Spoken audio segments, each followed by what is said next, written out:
What's going on, homie? How you doing? What up? What up? What up? We back. We Did back. did that intro feel long to you? I don't know. It didn't feel long. It felt about right. I don't know. Yeah, it felt a little long. Maybe it was just me. I'm like, I was sitting there, in pre-show or just kind of wandering around waiting on the song to end. I was like, damn, this song's still on. Like, what's up with the intro today? That's because Anyway, your mind is moving faster than the show is. That's what's going on. see, Tal said it was long. Thank you, Tal. How is it long? I don't. It's just. Bro, don't ask questions. Just ride with me, man. Just ride with me because Y'all clearly just moving too fast. Tal just trying to tag in early because so she can tap out. The last like he's out. Tal came in the comments. Hey, good show today, guys. Hey, great show. I was listening. That's what I'm saying. You ain't never this early. She's like, oh yeah. I guess there is an intro. She's like, oh, you guys have an intro. I only knew you had an outro. What is this? An old school episode? I haven't heard this since episode 1. Right. No, man. How's everything going though? It's good, man. It's good. Weekend went by probably a little bit too quick. But football's back, and so that makes it all better. I was in Athens for the football game, even though it was a boring ass game. I'll take it. I'll take the dub, because there are other teams that are walking around here after getting their ass beat by a team that they paid to be in the numbered. So, hey man, it was a rough week. It was a great week for the Sun Belt. Sun Belt had a come up. I'm biased. Sun Belt has been on a roll for 2 weeks straight because I count ODU. ODU is Sun Belt. They beat Virginia Tech first week. Bang, bang, bang, done. Yeah. Second week, App State and Georgia Southern putting in work. Hold on. App State, Georgia Southern, and Marshall. And Marshall. And Marshall beat Notre Dame, man. Like this was crazy. Texas A&M, if I was a Texas A&M fan, I would be embarrassed that a year ago we beat Alabama, and this year we lost to App State. Now, App State ain't no layup team, though. I mean, if I recall, they came into Athens and pushed y'all. No, they didn't. No. They pushed a little bit. They beat Michigan. App State beat Michigan, I think, a couple years back, 3 years ago. Yeah. Folks, we just have to. There are some Sun Belt teams you can't put on the calendar no more. You can't put App State on there. App State is one of them. Like they're not a cupcake no more. Like you can't. I looked it up. You're right. It was a complete blowout. It wasn't that, but they weren't that close. But in other words, in other games, some of y'all other teams. But bro, I want to take that. Each one of those schools got well over like $1 million to come and essentially lose. Yeah. Get paid. Hey, if you remember, Georgia State did the Tennessee in record fashion, and it was like, I love that game. They stopped. They were like, I hate you and everything you stand for. After that game was over, I think I went and found Tennessee fans to be friends with on Facebook just to be petty. Just to see how bad they were treated. Just to be petty. I was looking across all social media to be petty with Tennessee fans. And I do have to admit, if you're an Alabama fan, I might be a little scared. Texas pushed. With a backup quarterback. Pushed. And it was like, oh, thank God y'all have Bryce Young. Because with a backup quarterback. Like, let's not forget. Like, and I didn't even know. Until I was watching the broadcast that Arch Manning is a commit to Texas. I mean, he's still gonna go. I mean, he's definitely going. But I'm saying, isn't Texas joining the SEC? Yeah. They say it's in 2025, but everybody renegotiating their TV contracts right now. Yeah. So more than likely, we feel like they probably gonna be here sooner rather than later. Either way, Texas is gonna get drugged anyway. You think Texas is going to be SEC West or East? Are they going to be with y'all? No, I I would think assume that that they're West, but I think they're going to create 4 divisions. So right now we just got the 2, and I think they'll create 4 team divisions. Ooh. And then I think either way they end up in whatever, like, have 2 divisions in the West, 2 divisions in the East. The models that I saw actually pushed Alabama and Auburn over to the East. Really? Yeah, because so many teams are do that, man. Like so many teams are west of Alabama now. But where are you gonna put Florida? So the model I saw was 4 pods, and none of this is official. It was like where you have, it was like Georgia, Florida, South Carolina, and maybe I think Tennessee might have been in one pod. Or, Georgia, South Carolina, Tennessee, something like that in one pod. Another pod was Florida, and Florida, whomever, right? Pick a school. And then in the West pod was Alabama, Auburn, LSU, and like Vandy or whatever. And then the bottom pod was Texas, Oklahoma, Missouri, and one other school, right? So that's crazy. I mean, so the model will be crazy. SEC. I mean, the SEC is a problem. They want that cash. But I gotta say, if you've been watching at least the bowl games for the past 3 years, then you would have known that the Sun Belt is a problem, right? Yeah. And they are a growing problem because they've been going in. I think Georgia State beat LSU one year in a bowl game. It wouldn't shock me, because what ends up happening, so college football just expanded. So I think not next year, but the following year, the playoff will be 12 teams and not 4.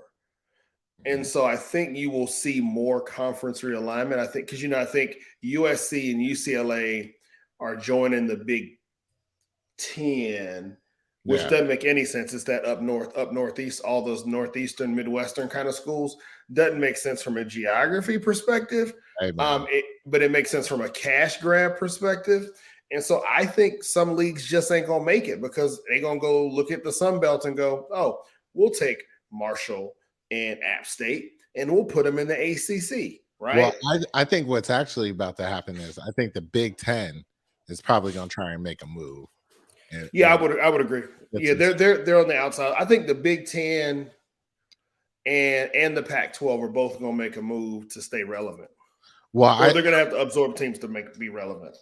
I mean, it's going to be interesting. It is going to be interesting. I have no idea what the powers that be at my own institution want to do about this or what their plans are. I just know I'm down with Georgia State. We pushed North Carolina. Yes, they won a touchdown, but I bet you Mac Brown wasn't expecting to get that type of fight. No, y'all, that was dope. I mean, I think some of it is just like it's funny because Kirby, Georgia's coach, was like, the team had one of their worst practices that they've ever had under his tenure. And I think some of this is just teams lack focus.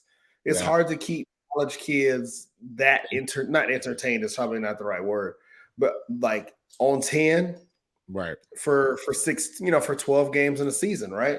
So you're going to have these mental lapses. I'm pretty sure next week you should see a more focused Alabama team. Oh yeah, Whereas I think we play South Carolina on Saturday, and you'll see a more focused Georgia team. Texas A&M. This is gonna be it's gonna be crazy. This is gonna be. I'm excited for at least my own school's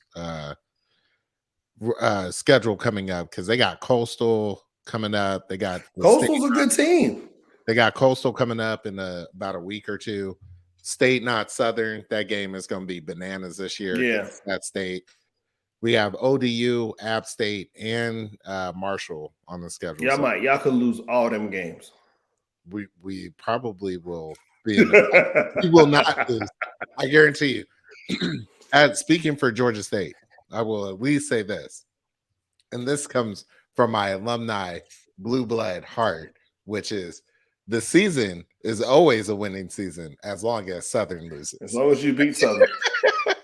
the rivalry with Georgia Southern is so ingrained into that culture. I love it. The year where we beat them and then put up a big billboard with a score in Statesboro was the shadiest moment that I love. Right? I like shade. I love shade. I mean, but I also love like those kind of games. Like for me, it's Georgia, Florida. I can't even say Georgia Tech because they're not really much competition at all. Like I don't even these days.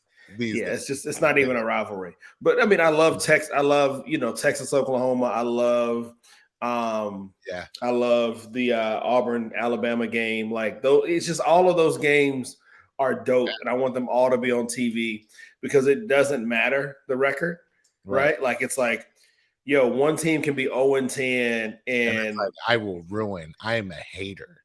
Yep, I'm a hater. Yes, you're on your way to greatness. Let me stomp out that confidence. Right? Oh yeah, hell yeah.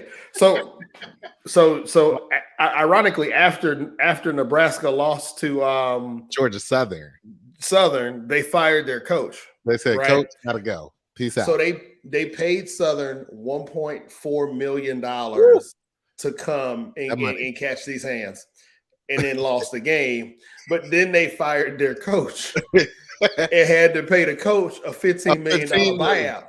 He got a $15 million buyout. That was a $17 million exploration. Which is crazy because they said in his contract, had coach made it to October 1, the buyout was cut in half to $7 million. So they was like, this dude is so trash that a booster was like, just run the check. Hey, I just looked it up. Texas A&M paid App State $1.5 million. That's what I'm saying. Like, these are expensive ass weekends. 1.25.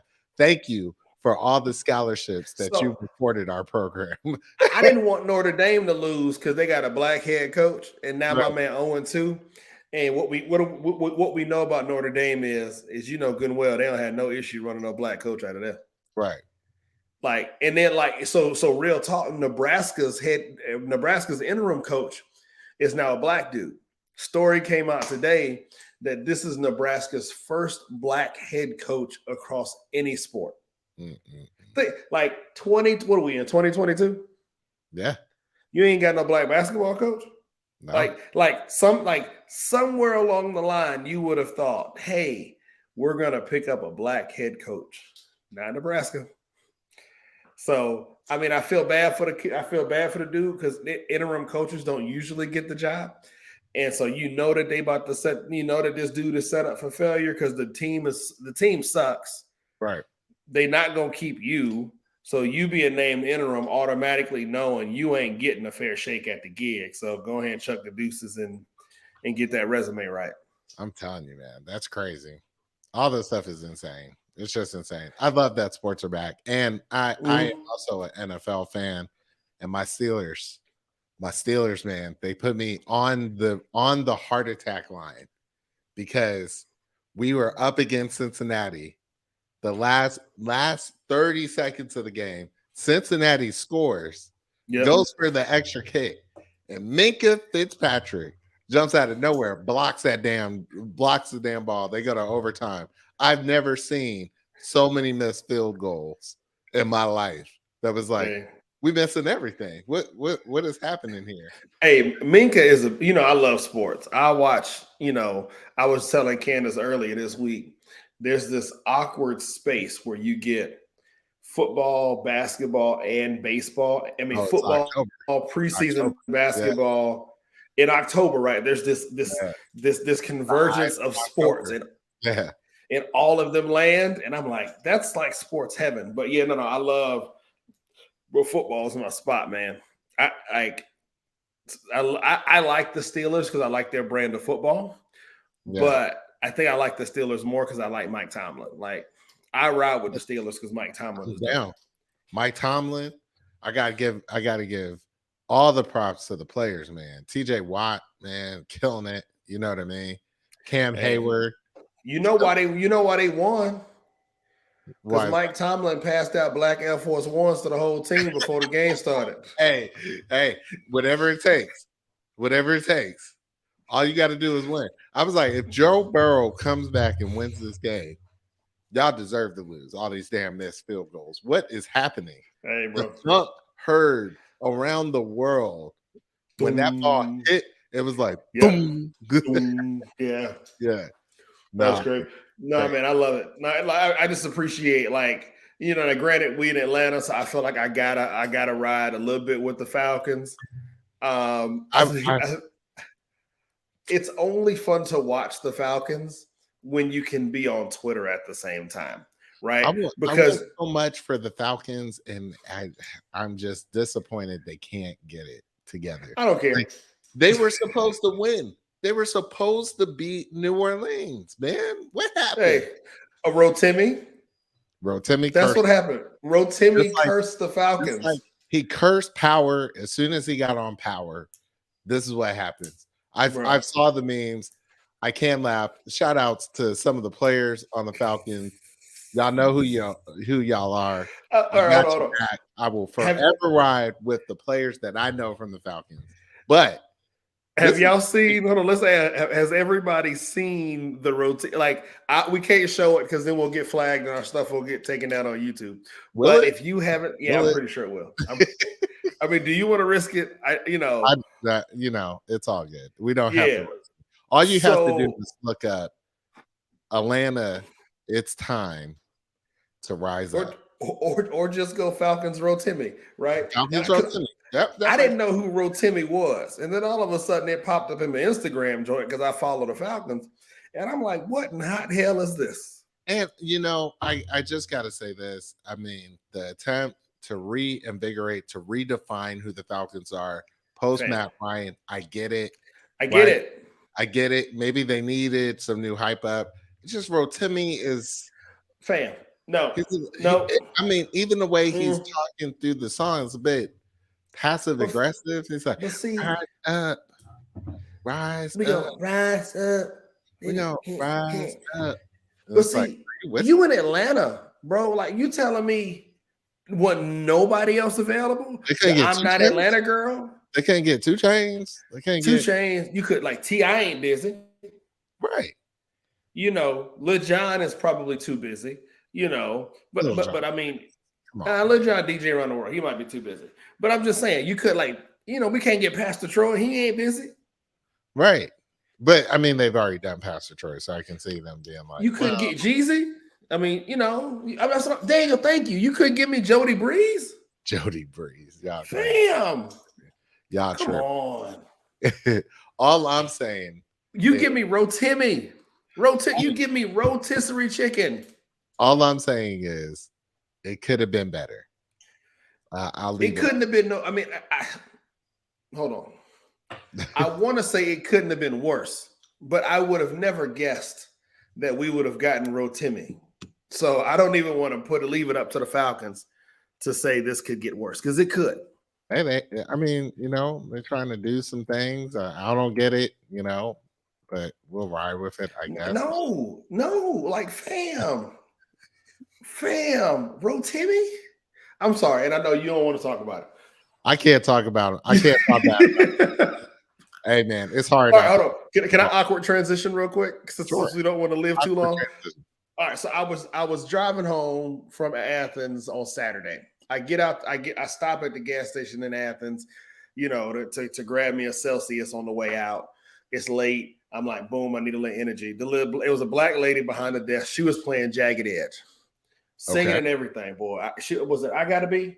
Yeah, she was jamming, And so I'm sitting there then I got in the car and I went down the Jagged Edge rabbit hole. And I'm like, all right, I remembered all these Jagged Edge songs. Then that led me to 112. Okay. And I must say, I think we did a Jagged Edge and 112 verses. Yeah. But I think it was early on, and I think neither one of them cared, or neither one of them were paying attention. It looked like the twins weren't actually clued into what a versus was. Yeah, I think that they were just there all sitting in someone's apartment. Right. But when I go back and I listen to both artists, both groups, Jagged Edge couldn't hold a candle to 112. Oh, you tripping. Jagged Edge could not hold a candle. Definitely hold candle. Bro, hit for hit. Wait a minute. Hit for hit, bro. Wait a minute. After Gotta Be in Peaches and Cream, fam. Hard pause. Fam. All I'm saying is 112 had probably bigger hits, but Jagged Edge had more consistent music. Who's okay, fam. No. Yeah. Fam. Yeah. Hit for hit. After Gotta Be in Peaches and Cream, Jagged Edge is done. No. That's not even talking about the songs that each one of the two groups are featured on. No. Just hit for hit. You tripping. After Peaches and Cream, they done. I don't agree. Peaches and Cream, I Gotta Be, and Let's Get Married. And then Jagged Edge is like, we still here? What time? Yeah, exactly. It's like that. I'm just saying. My wife is a liar. What'd she say? She's talking about it's J.E. for me. J.E. Heartbreak, man. J.E. Fam, y'all are wrong. Come on, man. Both of you guys are wrong. I was about to say, Candace, He Can't Love You. That's a great song. Fam, hold on. Wednesday Lover, Promise, Remix. Oh, see, here y'all go. Here you go. I Gotta Be. Here you go. Walk out. So you're gonna go with I Gotta Be as the joint, and then 112 is gonna show up and go, let's just play Cupid, and then we're done. Okay, so how many songs now? Not talking about 112 features. No, right? 112 featured on a song is different than 112, right? Oh hell, Peaches and Cream ain't even young. I was wrong. You got Dance With Me by 112? Fam, come on now. Stop. No, I'm sorry. Stop. Then they got the Don't Mess With My Man. Remember that Sweet song? Love? Crazy. Let's get a remix. Sweet. Hey, we're not going to play it on the show. When you're done, play Sweet Love by 112. Hey, where the party at? Where the party at? Stop. Where the party this at? Is not a real thing. Major trash. And then if you just say, hey, let's include, give me your top 3 features, and I can go with Hey Love by Mobb Deep. Stop. No. So you can't go to features. That's what I'm saying. If I just let you have 3 features, but no, you still can't beat 112. Where the party at is Jagged Edge song featuring. Okay. Stop. Tell me where the party at, Dirty. Stop. Come on, man. Stop. I'm just saying. 112. I will give 112 some hits. I will give them some hits. But I will also say, I think they were from an era where they were big. They you good, but nah, I don't think you being Jagged Edge like that. Stop. And then you riding with my wife, and she like, what's his name? What's the dude that you don't bring him up. The dude, I forgot his name. What's his name? Brian McKnight. So both of y'all. You said that. See, that's what I'm saying. So both of y'all every time someone says Brian McKnight, I go, 1, it's like a dream come true. 2, just want to be with you. Yeah. It is plain to see. See, wow. So that's what I'm saying. Y'all can't even speak on one accord. No, I'm no. As long as y'all don't go to the other group, that is definitely. Oh, your favorite group of Boyz II Men? My eardrums just scratched. I don't know if you guys could see that. Oh, here she goes. She's saying Brian got more hits than J.E. and 112. No, but they're not real hits, though. Candace, come on. I mean, I will say that Brian McKnight, to me, Brian McKnight's hottest song might have been the one that he sung in Martin when Gina and Martin got married. No. Trash. What are you talking about? Well, what are you not talking about? Hold on. Hold on. McKnight is garbage. What are you talking about? So I had another random thought the other day. I should have just called you when I have these random thoughts. This is hard. Is Snoop Dogg the greatest rapper to prime time transition ever in the history of rappers. No. Who would you say that transition from rap in its purest form, right? Are we gonna go LL Cool J, Ice-T, or Ice Cube, or Transition Snoop? to what? To mainstream America. Yeah, I'm sorry. There are too many rappers to list here. There's LL Cool J. I'm not Ice-T, disagreeing that they're there. Queen La. And Will I don't think Smith. Queen. I don't think Queen Latifah. I don't think people Queen viewed Latifah Queen has an Latifah. Academy Award. No. But I don't think that they viewed Queen Latifah and Will Smith the same way they viewed Snoop Dogg. Like No, Snoop Queen was. La, wait, pause, hard pause.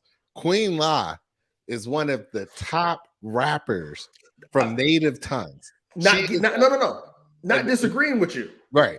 I'm talking about how mainstream America viewed them at the time. No, right? Like UNITY.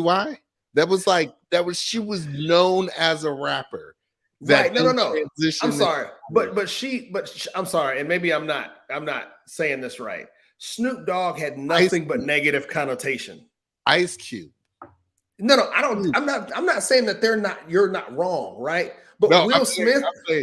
Snoop is just a part of that club, right? See, but I don't think anybody was like Will Smith. Danielle knows we are native tongues. We are like epic fans of native tongues. I'm not saying that you're wrong. I'm saying I don't think mainstream America viewed her critically when she was at her height.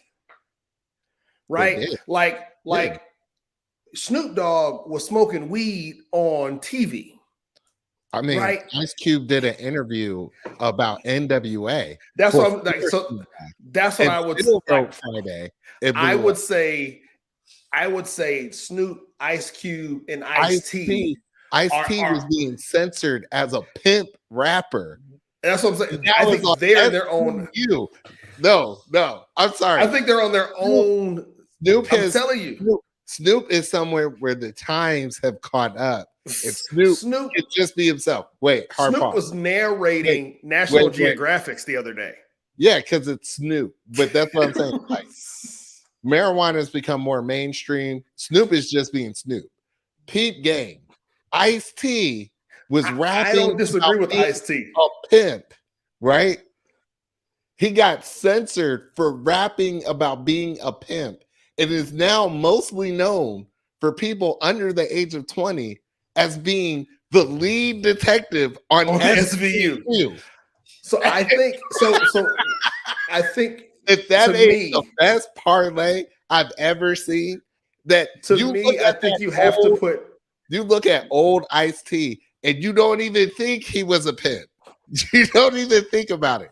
You're like, no, that dude is definitely a pimp. That's how he plays such a good SVU detective, is because he was out here pimping in these streets, right? I don't think you can put as much. Will Smith and Queen have had a hell of a transition from rapper to mainstream America. I don't think they're in the same category because Will Smith was never viewed as that. You could always take Will Smith home to mama.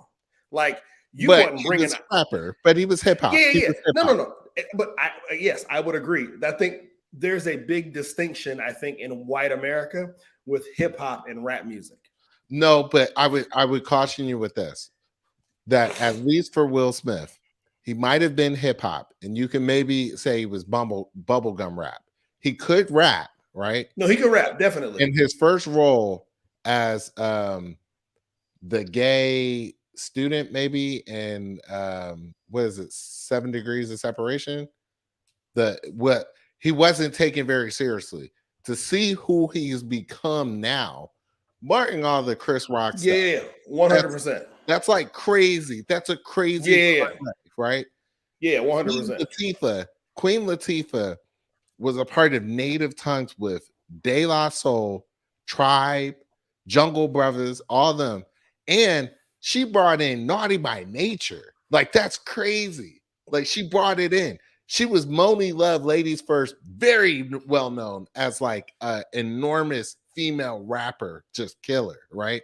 and she could kill you with bars, right? She had bars before females had bars. It was only her, MC Lyte, Moni Love kind of killing the game, right? Now she starts popping up on Fresh Prince of Bel-Air, and it gets in the game by Will Smith, and now earns an Academy Award. Like, that's don't crazy. disagree. Don't disagree. I think that's crazy. The hard part for her is she's a woman. But right? I would also argue, rappers like Moni Love have become enormously big on radio now and like 100% radio shows. But I still think it's hard to argue with like the LL Cool J's, right? That guy does not know success. I would say LL Cool J was the first prototype of Drake, right? Like, yeah, you just don't see that type of enormous success. But I still everything you touch, right? But I think so, and I think we have to separate these two parts of this conversation, right? Pop. Because of how high they how hot they are now, right? I think if you're gonna if that's the question, if that's the end goal, right? If we're gonna say, all right, who has had the best career post being a rapper, then I think that conversation shifts and it probably switches more towards Will Smith, probably LL Cool J, and Queen Latifah, because she does have an Academy Award. If we had to say who had the longest road to travel to make that transition, then it's I would say Ice-T, Ice Cube, and Snoop, because of how society viewed them at the time. This is the challenge that I would have with that, right? And Queen Latifah, I think I'm gonna throw in there too, because she's a woman, and transitioning from rap it's hard for a woman, period. I would also say this, that what you're talking about is mostly pointed at this not negative stereotype, but a certain stereotype of rappers, right? 100%. I would say Queen Latifah still fits that mode because she was Afrocentric rap, like African American empowerment rap. And largely she might represent that, but she's not as forthright in that perspective anymore. And it's maybe that's her career, or maybe that's just how she found ways to influence things. But she's still had like a very long journey from being UNITY 100%. Like, what was the movie that she did for HBO where she was like Bessie? And I mean, she did. She's an Equalizer on CB. I think what's that, NBC? Yeah, she's NBC. Equalizer. I think that's NBC or CBS, one of those two. No, and that's what I had to caveat. I think you have to throw Queen in there. I got another one for you. You might not count this, but I would definitely count this. Are you gonna go Drake with Degrassi? No. Drake with Degrassi would be a good one because Wheelchair Jimmy was great acting. Wheelchair Jimmy had to get it in. I would count, controversial thought. You ready? Here we go. Mark Wahlberg. Can I count Roy Jones Jr. too? No, but Mark Wahlberg was a rapper. He was a corny rapper. Stop. And he has become an enormous megastar that you don't even think. He was a rapper.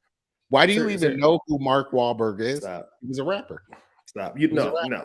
When you talk Wahlberg about was a rapper. Vanilla Ice, who now hosts renovation TV shows and flipping houses. Stop. We're not I mean, Vanilla Ice has 2 hits. He got Ice Baby and Ninja Rap from Ninja Turtles. So, but you can't do that though. You can't count them on just the amount of songs they had. Okay, Ice Baby was one of the mega hits of that time. I will also say his transition was never going to be hard. Right. Okay. Mark Wahlberg and Vanilla Ice's transition was never going to be hard because they're white men. And so in the world of being a white man, you can be pretty much mediocre in a lot of places and still be all right. Okay. So let's go to another one. Bobby Brown. Hold on. We talking about, hold on. You're talking about people that have made the transition, right? I will also make the caveat, though, it's probably easier to make that transition either way, back and forth, from R&B to TV than it is for a rapper to do it. I'm just counting that. Like Jamie, like if you're gonna do that, then you have to go Jamie Foxx as well. But I would count Jamie Foxx as an urban. You put him in this box, and he was unboxable, right? Jamie Foxx comes from Living Color, right? Jamie Foxx is probably one of the most talented individuals to ever hit on this planet, right? And I would say with that same regard, as I said, LL Cool J was probably the prototype of Drake. I think it's not far off to draw a line from Bobby Brown to through LL Cool J to Drake today and say Bobby Brown has found a way to stay relevant since being a kid. Well, so I think those are. So I think that those and are. He's found enormous success. Yes, I'll say along the way. Like I think there's differences in that convo though, right? Yeah, I think what you're saying is saying, all right, he's maintained relevancy through stages in his life, right? Well, like I mean to say his relevancy has sustained a career. Yeah, definitely. No, and I think so. I think we have swirled around the conversation, right? I think all of them have managed to stay somewhat relevant. I think if we're going to transition the argument to say who has maintained relevancy the best, then yeah, I think you can't. You'd be hard pressed not to say Bobby Brown. I think that's probably where Drake would fit in for me. Is the most relevant, because to me Drake's transition ain't real. Again, to go like. But see, here's the thing. I don't think his transition was hard when you bring because up Snoop, but what he was. But that's why I'm saying it's a derivation of, right? Because I would say that the thing about Snoop is that he's just managed to stay relevant through it all. Like I can't really explain. I can't really call why after Death Row fell apart, he signs to Master P's No Limit Records and then pops up on and drops hits after hits after hits. And then he changes up his style again, and now he's with the Neptunes, and he's got a third career in there, right? Now, if managed to just move in the way that's like, I'm going to always be here, right? Now, if you had to ask me, out of all of the people who we've just mentioned, who would I trust to make an album still? It probably is going to be Snoop and probably Jamie Foxx. I'm not trusting Ice Cube or LL to make or Ice-T to make an album. That's a good one. That's a good one. Maybe make a song. I think LL could make a song. Now, see, Smith could make a song. A whole album. I don't think many of them have it anymore, right? But if you got them into a battle real quick, they would drop a hot 16 on you. I think 100%. I think LL is like, don't you ever forget. I think LL could drop toe with KRS-One.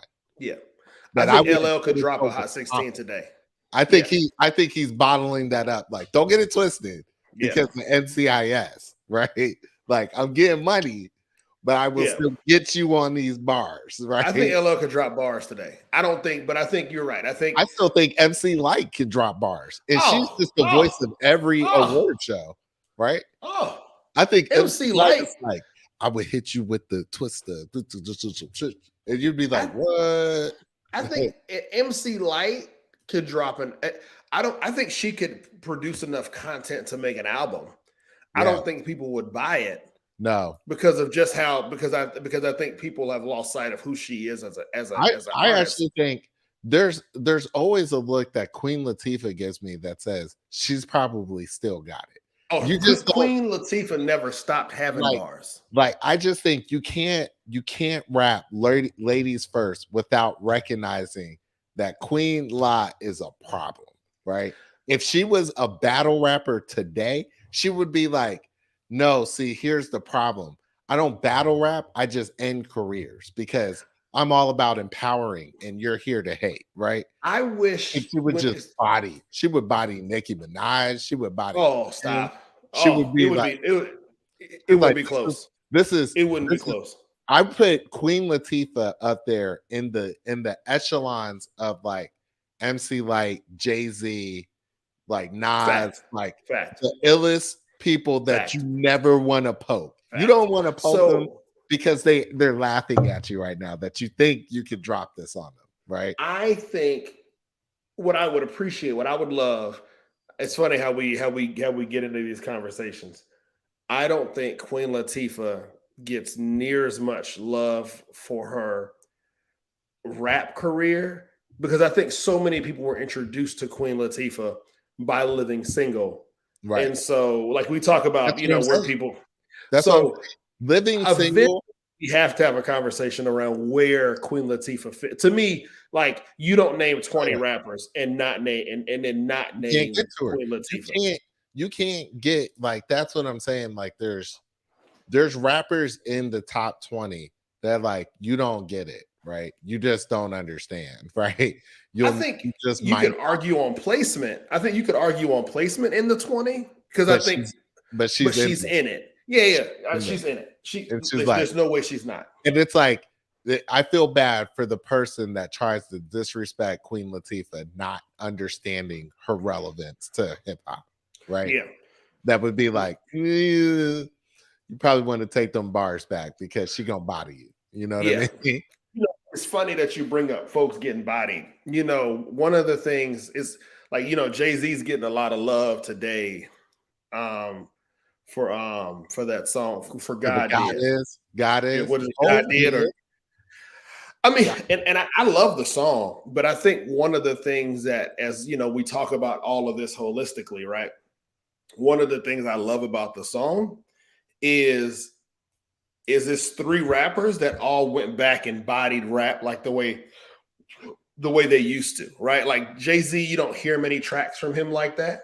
Lil Wayne, you don't hear tracks like that from Lil Wayne no more.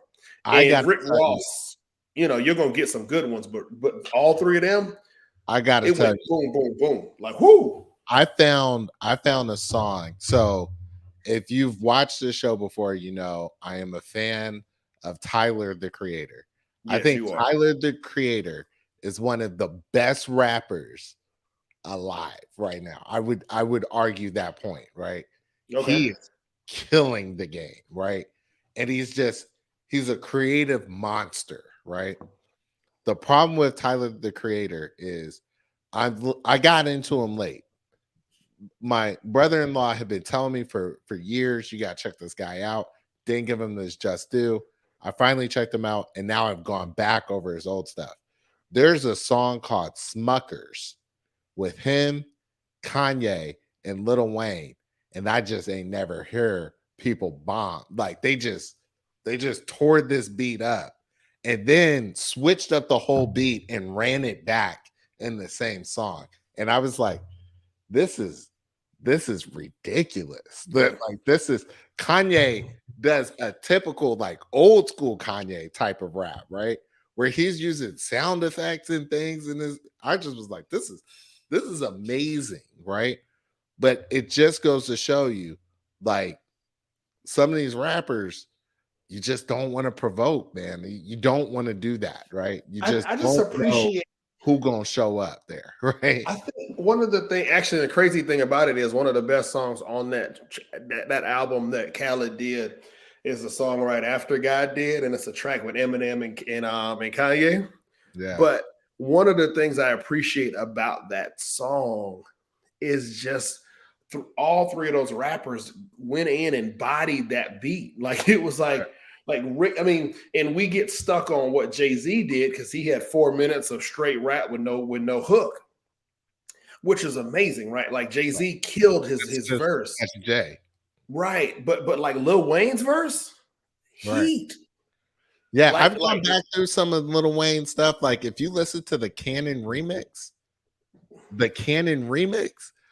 I'm gonna find the lyrics to this because his verse in the Canon remix by DJ Drama is so sick that I was like, it's honestly the song that got me to respect Lil Wayne as a rapper. Where I was like, this is kind of insane, right? Like he went through that phase, and I think Lil Wayne fell. Obviously when them drugs hit, Yeah, one, but two, I think when he started beefing with Birdman, I yeah, think that's when he really fell off, and his music just went in the toilet. But like people forget how dope Lil Wayne was as a rapper, because you listening to his recent stuff, you're like, man, this is trash. But like when he bodied God did, it was like, oh, that's Lil Wayne. yeah. Okay. And Anyway, so, like, that's what it is. It's like these guys, you look at Queen Latifah, you like, she's an actor. She can't do it no more. You mm-hmm. look at LL Cool J, you like, this dude's on NCIS. He can't do it anymore. Right. You look at Ice-T and like the SVU detective. No, He's the SVU dude. Like, I then don't think people know that he's a rapper anymore. you look at Cube. You look at Cube and you're like, he's a movie producer. He can't do this anymore. This You look at dude is the LL and you're like, he's just high. And what you don't understand is you're looking at the retirement club. They did it. They did it. It's done, right? The thing about the retirement club is you keep messing with them long enough. And Jay-Z, I think it was The Game that pulled Jay-Z out, where he was on Hot 97. He was like, had to slip in a booth, rip off the coat, turn the cape on because Superman is alive, right? And then bodied The Game live on air. And it was like, I just showed up just to let you know that I'm here and I will kill this. yeah. Right? No, I appreciate all, even as it relates to God did, appreciate that. But I really love watching us specifically because it's so hard to make that transition from one to the other, especially when you start out the way Cube and Ice-T and Snoop did, right? Like I think we forget the time. Right. Like this was when Congress was destroying CDs and Or like gangster rap is dead. Like, Def Jam wasn't even a thing, right? Like it was new. There's no mixtape game going on. There's like, we're trying to make it. And he has to come in. The reason why LL Cool J is the precursor to Drake and the derivative of Bobby Brown is because he literally created the profile, right? He told y'all that light-skinned dudes could rap. He came in and said, I'm not gonna wear a shirt, I'm gonna wear this Kangol and a chain, and I'm just gonna go out there and rock the mic, and you can't stop me. Right? He's still rocking that Kango. But you get what I'm saying? Like it's just on another level. The reason why you can really never duplicate or battle Cube is because you don't have Cube's lived experiences, which is like, did you create NWA? Right. And that's the thing that makes me go back to Cube and Cube, Ice-T, and Snoop, specifically with Cube, because he is known for "fuck the police," right? Like that's the era of rap that he grew up in. Snoop grew up in the rap era that was East Side, West Coast versus East Coast, and what that meant for the country as it relates to people's perception of Black and brown people, right? Like it was like, yo, everybody that's Black and brown are thugs because they riding with this East Coast, West Coast kind of gangster life. And it was like, so to see them parlay that, which is what society knows you for. I'm sorry, then I gotta say humanist, or I don't know. I don't want to get this all wrong, but Pac, then you have to recognize Pac for being the epitome of West Coast rap. But did Pac like, was he when he died? If you went to work at IBM today and you had a quote on your desk from a Pac song, it would be commonly accepted because people would be like, they've elevated Pac to being like Bob Marley, right? Which is socially acceptable on every level. Yeah. Right. And I think you would make the case that Pac is probably the best transition. He's the face of the East Coast, West Coast issue. I mean, more so than Big. I mean, Big has been major. His music is still relevant and still powerful, but not like Pac. Like Pac is like, even with the acting, you look back at Juice and you're like, this dude was gonna go. Pac was going somewhere when he died. Right. I think Pac, when he died, was in the middle of his transition, right? Like I think he was transitioning to, and talk about to be ordained for something major, right? Is to say that even in death, he still is that impactful to culture in general, right? There are still Pac albums coming out now, and he ain't dead. He ain't dead. And don't say that to Tao. Tao is the biggest Pac fan. Tao is like a major Pac fan, right? But what I mean by that is like, I don't know another artist that has had that major of a transition from being like, yeah, we don't want you around here at all, to, yeah, I mean, if my teacher at school quotes a Pac lyric, I don't even think about it that, wow, you're quoting a gangster rapper who was in the middle of an East Coast, West Coast rivalry and has rapped about many different things, right? Like he got a song for Mama.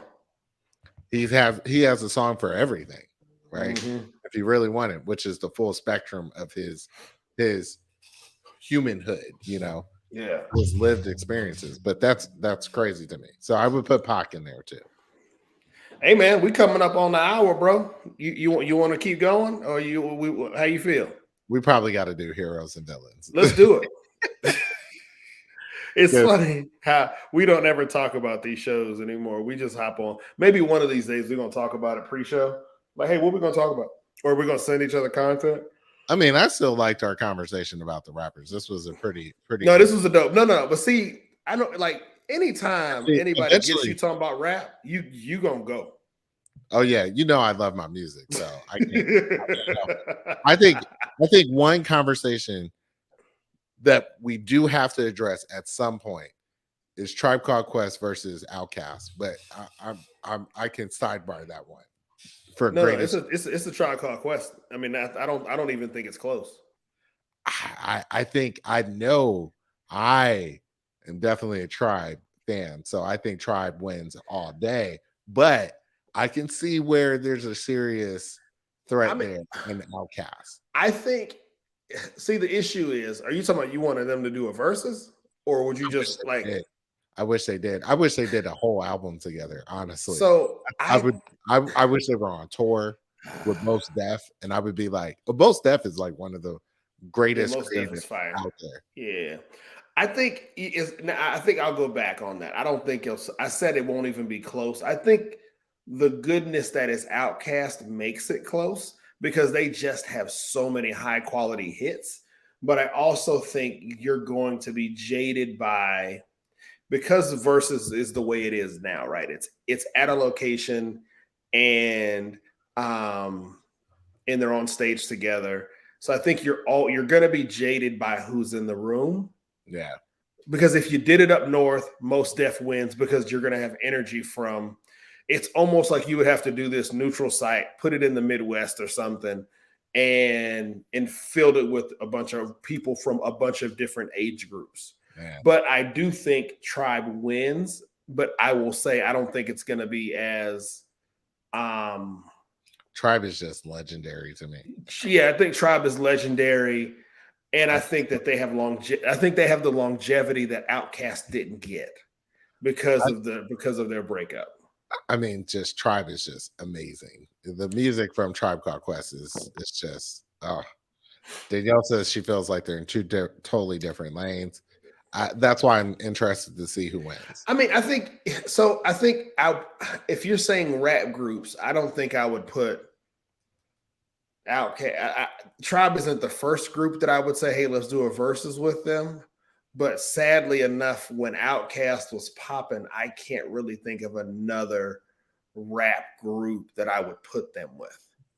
There is no other group. That's what I'm saying. Like if you went No Limit, you would go No Limit versus Cash Money. I'm sorry. You could almost go Dungeon Family versus Native Tongues and see what happens there. I But think Native you would Tongues have to go Dungeon might be Family a versus Wu-Tang. I think that might be the closer. I think that might be. I mean, no. because again, Oh I my don't, because and I mean, I'm trying to get people from similar eras.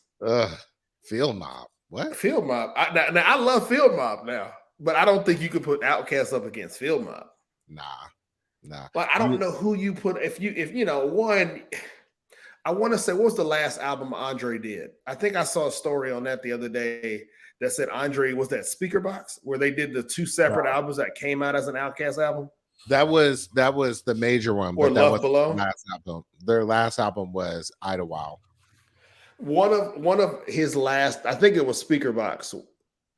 Speaker Box was Big Boys. Love Below was Dre's.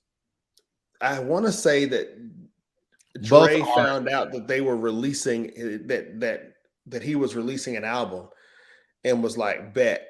Now I'm the producer's like, you got 3 weeks before it comes out. And he was like, bet, I'll have an album done. No, I think that's reversed. Was that? I think that's actually reversed. So the story goes, and I don't, and you know what I'm talking about, right? It hit Instagram a couple weeks ago. I could go back and replay this. So me and Danielle were actually listening to a podcast where they were talking about engineering music, and I would hate to ruin this for many people, but some of the music off of Love Below was musically engineered for replays, right?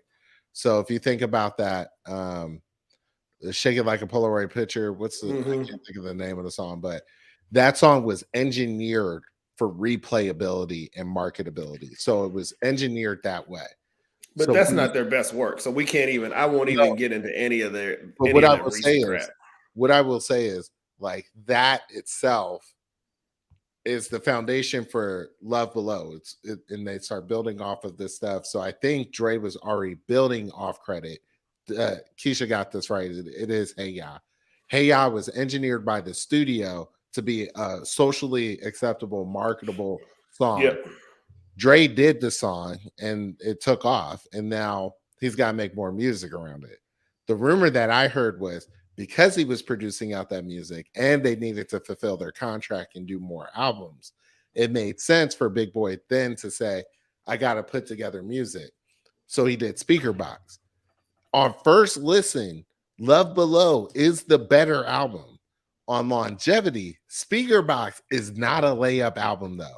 That album fire. But I think he has with Patti LaBelle, that church song. Yeah. But I think when we all look back on Outkast's albums, and I know we just said we're gonna end this thing. Aquemini. When we look back on Outkast albums, like that's not gonna be one. Like Stankonia is not gonna be one that I go, oh hey, that's the now. Speaker Box, Love Below, but AT Aliens though. One for the money, yes, two for the show. Like, I mean, Aquemini fire album. Like, I don't think you can make me pick between Aquemini. Southern Playlist of Cadillac Music. Ain't no thing but a chicken wing. That's one of the best albums out there. I gotta say, in terms of hit for hit, bruh, Outkast is a problem, right? Southern Playlist of Cadillac Music, AT Aliens, Aquemini by itself is like an amazing sound journey, right? That's why I'm looking through the albums now saying would I pick Aquemini over AT Aliens? Stank Onya, Toilet Tissue. Is that I think Toilet Tissue's on or no, it's the other song. It's the they got a slow song on Stankonia that's like you make me want to. I don't think Stankonia holds a can. I don't think Stankonia belongs in the same family with Stankonia. Definitely does with Aquemini and AT Aliens. I think Toilet Tissue. Aquemini and AT Aliens. Lives here. No, Danielle knows my Sonic music. Yo, Stankonia is one of the best produced albums I've ever heard in my life. Right. All right, I'll go back and listen to it. You come forward to Love Below Speaker Box, and Speaker Box has so many songs on it from Big Boy that you go back and listen to. You're like, this song is actually it actually jazzes through, right? But then Idlewild has Chronometrophobia from the Idlewild soundtrack, which is a dope song. It's got Morris Brown on there, and it's got some other songs. I forget, there's another album that I'm forgetting that has the Killer Mike. It's like a Killer Mike Outkast song. I'd have to think about it, but yeah, that's probably on a recent. That's on a probably more recent album. No, it's like it's a purple album. I can see it in my mind. I just can't think of what it is. So hold on, Danielle. Are you saying that? Are you saying you go Stankonia, AT Aliens, and Aquemini in that order? Aquemini is a badass album, man. I had to put it up there on the screen because I need to know what she's saying. I need her to clarify this moment for me because Outkast. Right now, I'm looking at the albums like, all right, where would I place? Shit, what you really want to know about some gangsta shit? I think Aquemini goes first for me. Yeah. I think Aquemini is first, then AT Aliens, and then you could fill in the rest. I think you guys are beginning to see why my mind goes Outkast versus A Tribe Called Quest. Because I still don't think that's not a good I listen to Midnight Marauders, and I'm like, this album is so badass, right? Then there's the Low End Theory, the Love Movement. Like some of these albums are just, I just can't. Y'all gonna be listening to Outkast for the rest of the week as Danielle tries to figure out her order for these 3 albums. She already knows we listen to Outkast all the time. So, I think for me, it's gonna go Aquemini, AT Aliens, and then I'll have to figure out a third. But for me, those top, it's like 1A, 1B, and then I'll skip 2 and go to 3. Oh, the song I was thinking of is called Mighty O. Yeah, hot track. Yeah, man, that was a dope song, man. But yeah, you can't sleep on Idlewild, and that's what I mean. Like they've come up with tracks after tracks after tracks that just hit. I think some of that was just because they were so different. Yet they just worked well together, and that's as we look at them as a group, I think that's what you hurt. That's what hurts to see them not. I'm looking at Stankonia. I I didn't like it. I just say it's not in the top. Like to me, it doesn't hold a candle to Aquemini AT Aliens. I don't know, man. I can't agree with you because there's Gasoline Dreams. I'm Cool, So Fresh, So Clean, Miss Jackson, Snapping and Trapping. Then there's Spaghetti Junction. I'll Call Before I Come, which is one of the hardest tracks. Call before I come. I won't just pop over out the blue. Yep. No. Then you got, but see, Aquemini. It's one of the last great interlude albums. I was just talking about this with Danielle that they don't do interludes anymore. Then you have We Love These Hoes, Humble Mumble with Erica Badu, where she just goes off. Like, I'm so sure they just said, Erica, just ride with it. And if you listen to the end of that, you get Shaka Khan out of Erica Badu, and she's just going crazy on the track, which is Aquemini start to finish. You don't skip a track. Gangsta shit. Look, Slum Beautiful. And Stank Love. Stank Love ends that album, and it's like Stank Love just doesn't understand. I don't understand how you end an album like that. And the produced sonics of that song are just like the Stank Love. Go back, pull up Aquemini. Yeah, you pull up Aquemini, and there's not a track you skip. There is not. You're right, but that's what I'm saying. It builds off of what they experimented with. Same thing. Like AT Aliens goes Return AT of the Aliens, Wheels of Steel, then Jazzy Bell. Jazzy Bell. That's the The first 4 songs on AT Aliens is Two dope boys in a Cadillac. Do you remember Outkast had a set of songs with Slick Rick? Yep. Like down, down, down, down, down. That's on the Quiminize album. Boom, boom, boom, boom. Yo. That's on the Quiminize. That's what I'm saying. Like you can't like this. Then if you go Dungeon Family, it gets even worse because then you have Black Ice, you got Soul Food, you got CeeLo's whole run with Gnarls Barkley and the shit. And then I think you forget that when you include the whole Dungeon Family, then you get closer to music that's natively Atlanta. Like when you hear Dungeon Family, you think of Atlanta.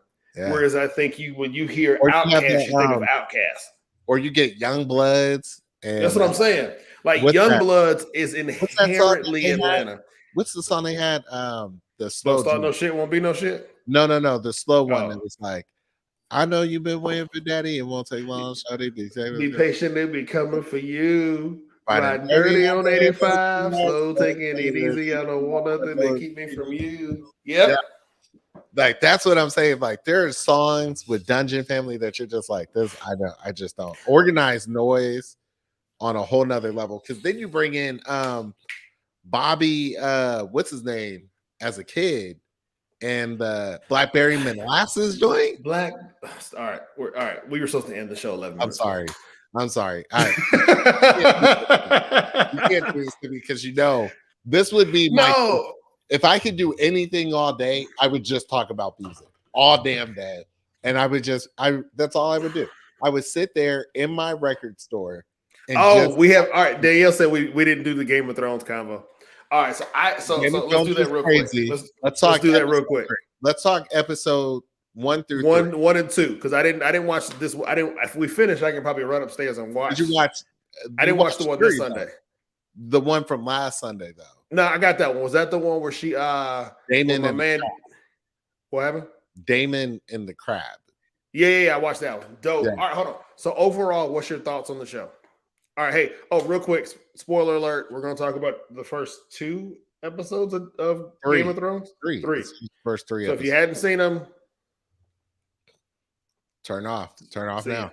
If you hadn't seen it, I'm Jeff. He's Carrie. Drunk Mondays. Music. No. All right. So I gotta give props, right? So I've watched Matt Smith since Doctor Who. He's like one of my That's who he is. God dog it. I was trying to figure it out and I couldn't remember who it was. So Smith is my doctor. Him and David Tennant are my doctors. They are my Doctor Who's. So to see Matt Smith in another role, I find it very interesting. I missed him in Morbius. I just watched Morbius the other week. I thought that was an interesting movie, so to speak. And he was in Terminator, one of the new Terminators, and that was cool. But him in this role, I was kind of freaked out at first. Like blonde hair, I'm not feeling it. The nose is the nose. And then his asshole degree. It's like, this guy is a straight up asshole. Right? Love him. I love his character. He's like the villain you love to hate because you're just like, you're gonna go there. You're gonna go there. You're gonna celebrate your dead nephew's death, fam, and not even like, why should I give a shit about this? But what I will call out is Matt Smith's amazing acting in episode 3, where he says not one single word, but gets it across what the fuck is going on there. I thought that shit was amazing. I thought it was amazing. Now the Raina, whatever her name is. Yeah. I'm not really feeling her. I like her. I'm waiting for. All right, hold on. So do you like Daenerys? If we're just comparing young female Targaryens. I mean, I like Daenerys. She was cool, but I don't like this. All right, so what do you not like about her? I respect her storyline. I just don't like her acting in the role, honestly. Fam, they said she was what did they say she was doing? Living out. I don't know. So I forgot what she was. They said she wasn't doing nothing before the show. Like she is not this mainstream actress. I have enjoyed her character as they do the compare and contrast between her and her father. Yeah. I think that's what I love about, especially you saw that you saw it at the beginning, where old girl was like, no, we're gonna break this fight up with this dragon. Like we're gonna pull up with the dragon. I love that she's pulled up but so let's bring this up. Parallels to Game of Thrones, right? Mm-hmm. The hand is definitely my new Littlefinger. That motherfucker is slicker than slick, right? I don't like him. I mean, because the minute the series is kind of in trauma, he sends off that note, episode 1, and then episode 2, I think he's like, yeah, you're gonna marry my daughter, right? And y'all gonna have kids, and I'm set, we good. You know what I mean? And it's like, you sneaking, you scheming, right? You stay scheming, bruh. I see. I mean, but I think that's when you compare and contrast all the hands that we've seen as the number 2 to the king/queen, all of them have been schemers. I think you don't get that close to power and don't scheme. So here's a little side piece for people that didn't recognize this. Game of Thrones, the guy that's rolling with Jon Snow. I can't think what his name is. He's like the guy with the missing fingers, the older dude. Not the fat one. No. Oh. He wasn't like a pirate or something. I can't think of what his name was, but we got you. Yeah. So he's like the consult. He's like always consulting. Yeah. He worries about being a good hand, right? Mm-hmm. And they mention your boy from this series at that point. They said there have been many hands that have been very intelligent. Some of them never made it, just as Otto Hightower, the great knowledge seeker he was. Right. So it's interesting. And I hope that they do it. And this is I don't want to have too many parallel convos. As I want to say that the Jon Snow storyline is supposed to get its own spinoff. And I thought for a second it had been canceled. Like they canceled it. I saw recently that it was back on. Yeah, but to me, that's the story that I would prefer to see. I mean, so it's I like the story. So this story is going to get weird very quickly because there's evidently there's a lot of Aegons that have to come through. Like John was Aegon the 6th maybe, and there's like at least 2 coexisting at the same time. Which we were getting the second one now. The baby is the second Aegon. I think he might be the 3rd Aegon. Is he the 3rd? I don't know. Either I want to say, as we talk about this show specifically, my favorite scene or my favorite shot or favorite segment of show was the spot between him, the king, can't even pronounce his name, and his struggles to kill the deer. Right? Yeah. They hyped it up to be this white deer. It ends up not being the white deer, and then my man soft and can't kill him. But then in that very next shot, it's the boar scene, and she snaps and she kills the boar, a hardier animal, right? Oh. And I think it was set up that way on purpose. Well, so I think you're beginning to see the problem with the Targaryens, right? Which is Viserys tells his Alicent Hightower, his queen, he says, there's a difference between the Targaryens, right? Mm-hmm. Some are dragon riders and some are dreamers, right? Yep. He's not a dragon rider. No. And his problem with Daemon and Rhaena they are dragon riders. They are true fire people. They are risk takers. Yeah. They are just like, oh, I'll burn this bitch down. I don't damn fuck, right? Which that's why I love their relationship as well. Because I'm like, yo, eventually they got to go at it, right? They got to burn this bitch down and get with each other. So I love that Daemon was like, the biggest threat to your throne isn't me. It's all the people in small council. They look at you like savages, like vultures coming on raw meat to eat you alive, brother. you are blind to see them. That shit is crazy, right? Where it's like, you think I'm the enemy because they convinced you that I'm the bad guy. And I'm here to tell you, you are a bitch, right? And he said, and he just keeps on. And I think that's like his thing. It's like watching House Slytherin in Harry Potter, just a show on the Slytherin house, right? That are like, we're all villains here. Why are you acting like a good guy? Right?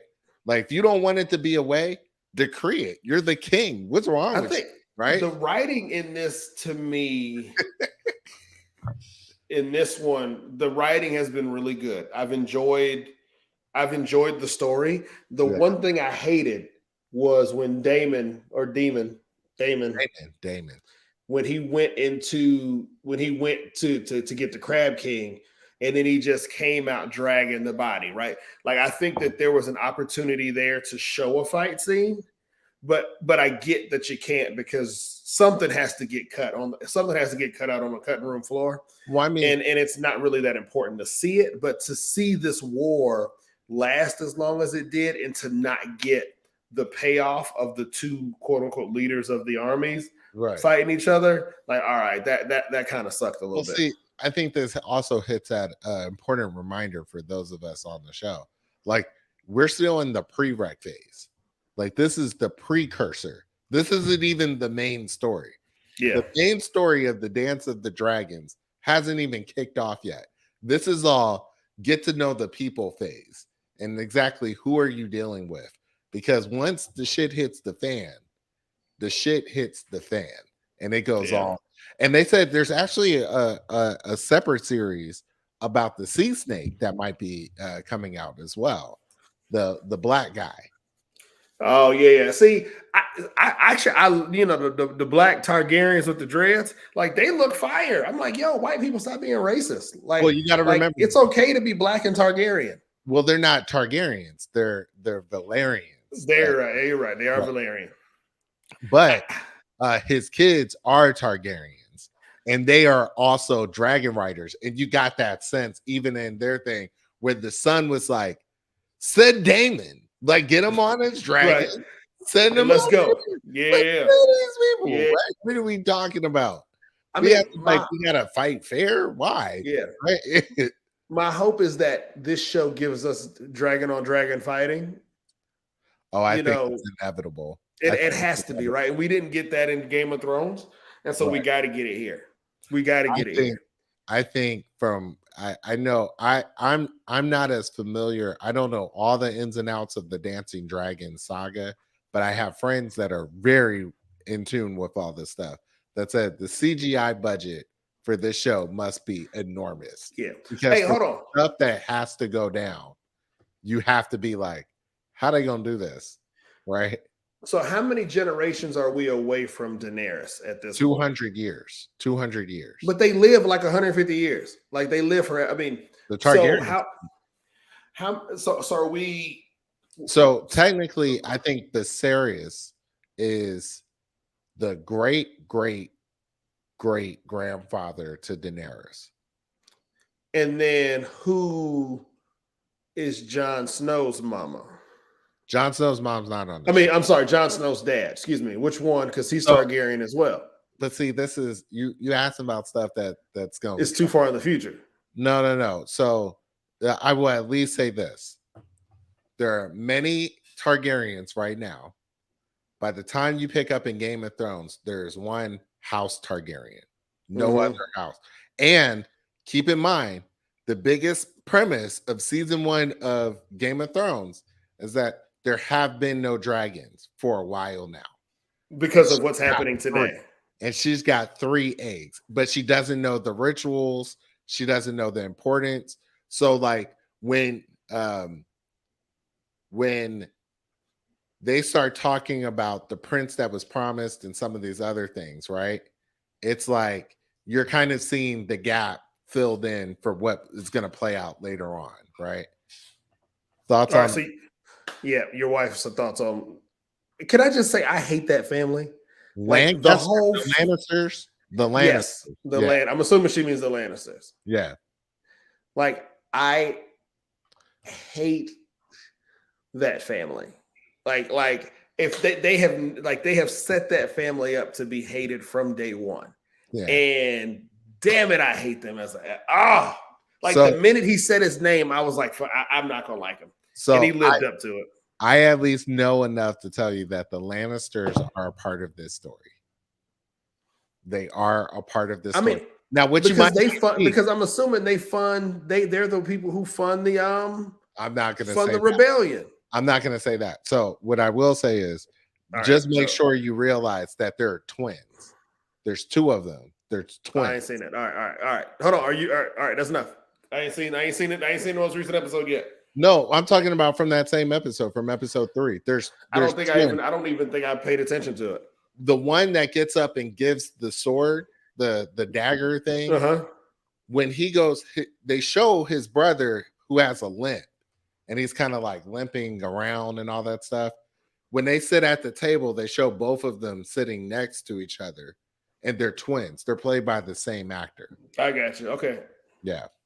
All right. If we're gonna make this a weekly thing, I'm gonna have to make sure I pay more attention to all these damn episodes. I'll go back and watch some recaps. I only know because I know what jumps off the story. That's like, I know what this is building to. And I think I'm ready. Closer and closer. But so when does the Jon Snow joint drop? I don't know. I'm assuming they wouldn't drop that this year. No, I think that's a 2023. Yeah, I think so as well. Let's see here.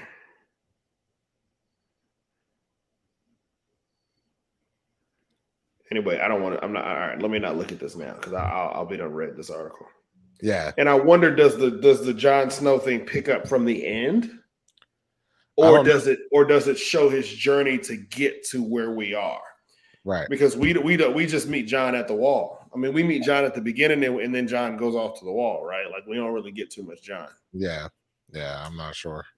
Anyway. All right, great convo. We'll do it again. We'll do it again next week.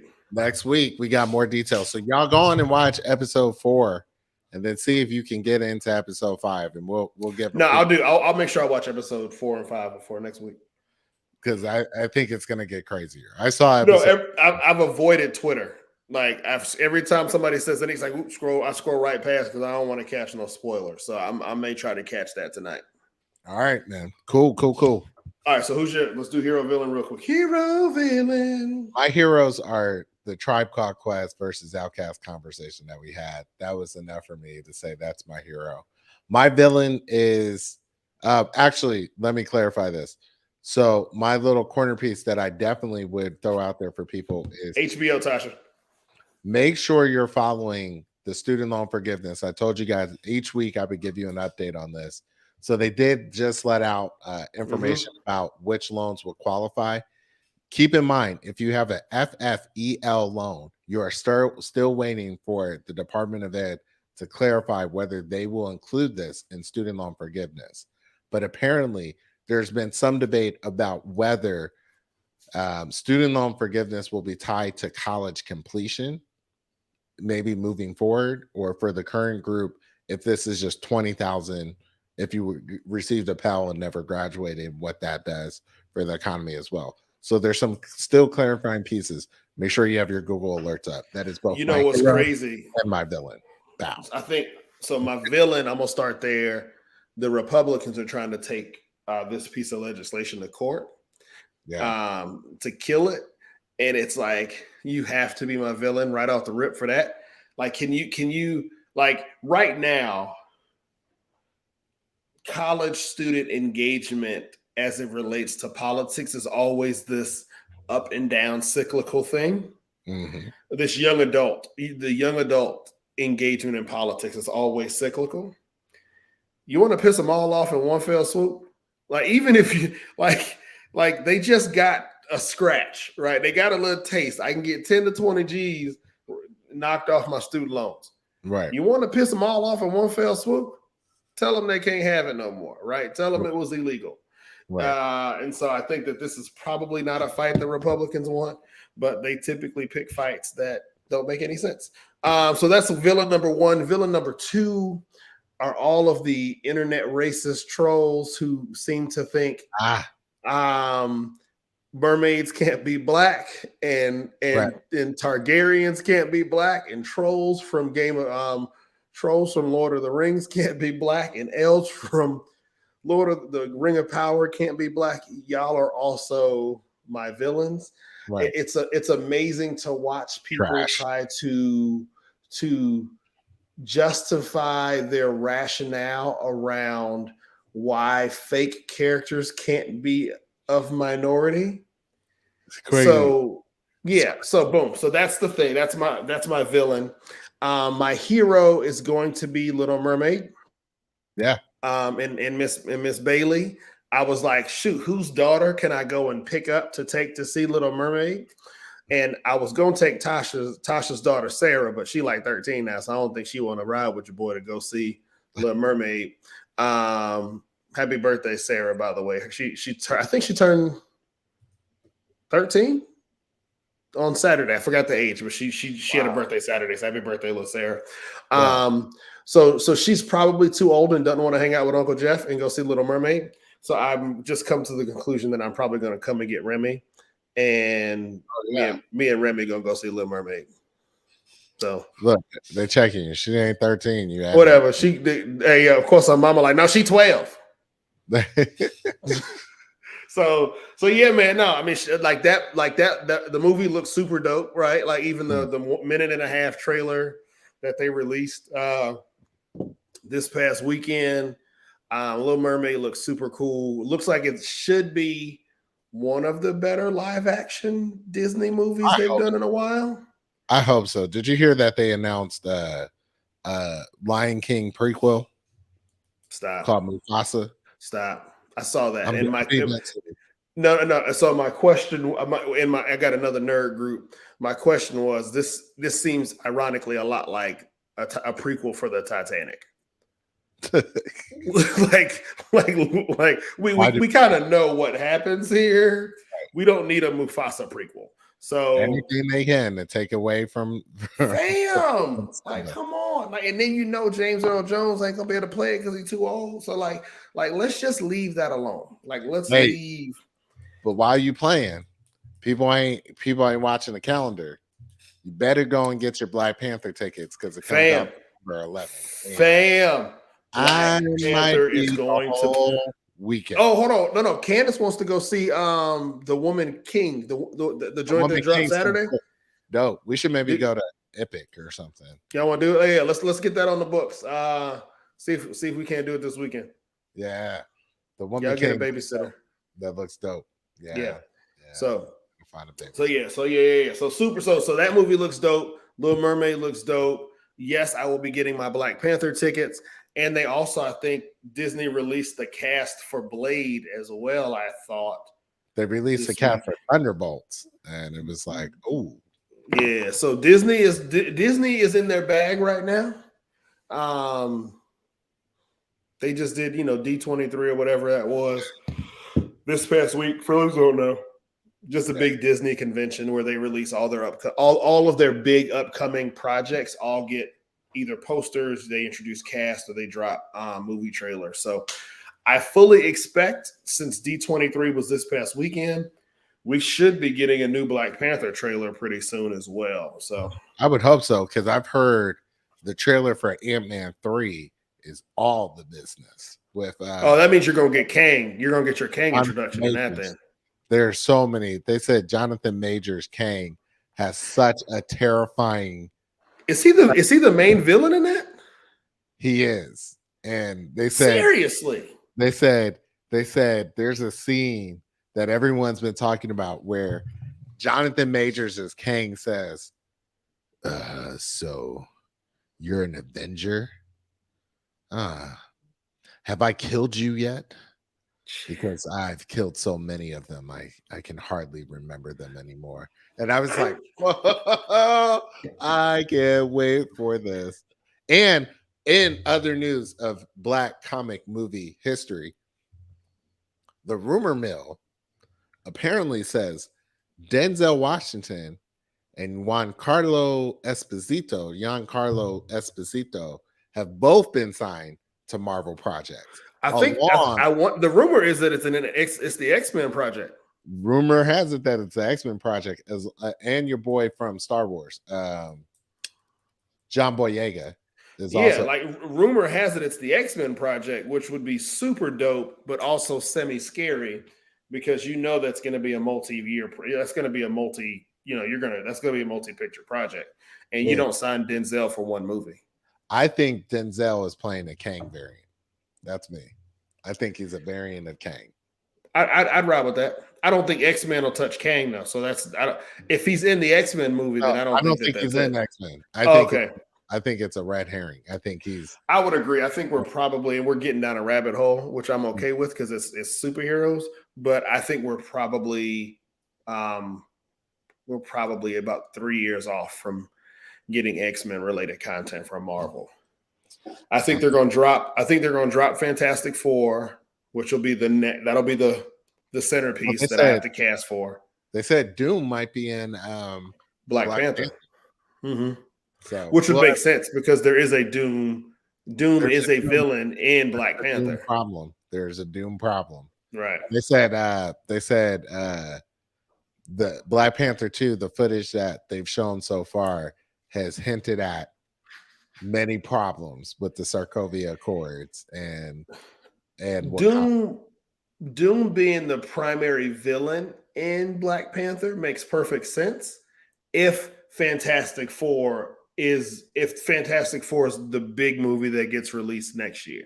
Yeah. Which I think it's either next year or the year after.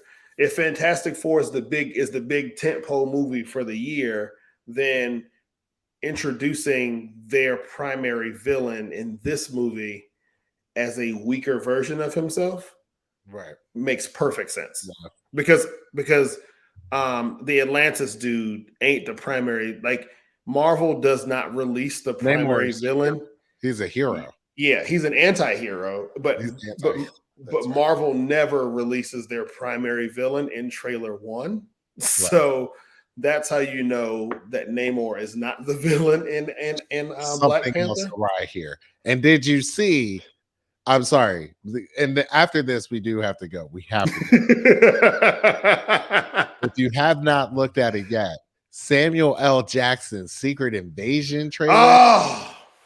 Oh my God. Looks so that looks. I'm going to be glued to the TV watching this. I will say though, if you're going to introduce X-Men or not X-Men, if you're going to introduce mutants deeper, that's the perfect place to put it. It's gonna be crazy. The Secret Invasion looks good. If you're going to introduce mutants, Secret Invasion is the spot that you might put it in, because the whole purpose of that is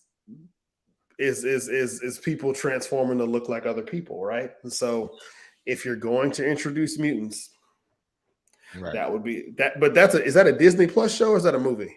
Disney Plus show. Oh, then you're not getting mutants in that then. Oh no, man! I'm looking forward to it.